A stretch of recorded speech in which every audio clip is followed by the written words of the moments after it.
এই দেখুন বন্ধুরা, আজকে রবিবার, তাই আমাদের বাড়ির চিকেন এসছে। কিন্তু চিকেনটা আমাদের কালকে গোটা কিনে নিয়ে এসেছিল, দেশি মুরগি।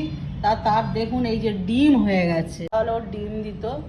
তা সে যাই হোক, কেটে নিয়ে এসছে, ওটা রান্না করব। এই যে দেখুন, এই একটা টমেটো দেবো, আর এই যে দুটো পেঁয়াজ, একটু রসুন, আর এই যে আদা এই যে এইটুকুই দেবো। আলুটা আমরা একটু যেহেতু বেশ বলে নিয়েছি, ধনে বাটবো।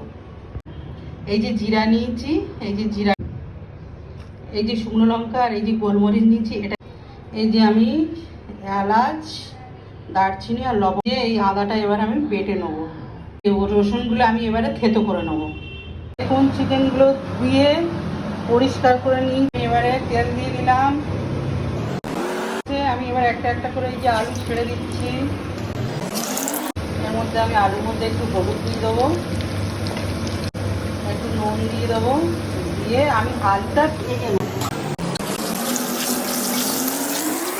তেজপাতা, শুকনো লঙ্কা দেবো, রসুন, এরপরে আমি যে পেঁয়াজগুলো কেটে রেখেছিলাম সেগুলো দিয়ে দেবো।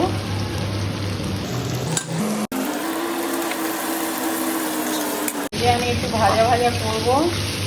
এরপরে যে আমি একটা টমেটো কেটে রেখেছিলাম, ওই টমেটোটাও দিয়ে দেবো। এই যে আদা, জিরে, ধনে, তারপরে শুকনো লঙ্কা, গোলমরিচ যে বেটে রেখেছিলাম সেটা এবারে দিয়ে দেবো।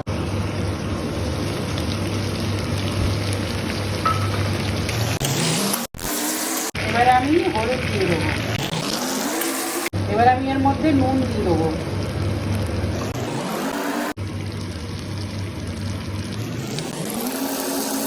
হয়ে গেছে। এবার আমি এটাকে প্রেসারে দেবো।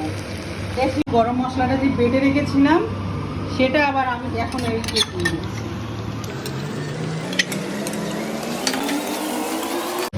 আলুটা ভেজে রেখেছিলাম সেটা আমি এই যে দিয়ে দিলাম এবার প্রেসারে। ঠিক আছে, আমি এবার প্রেসারে দিয়ে দিলাম এটাকে। জল দিয়ে দিলাম। কড়াইটা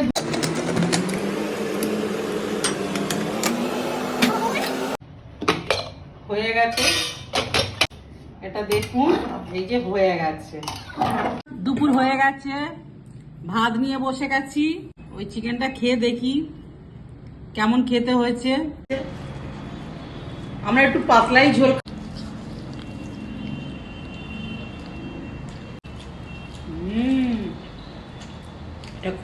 এই যে লেগ পিস।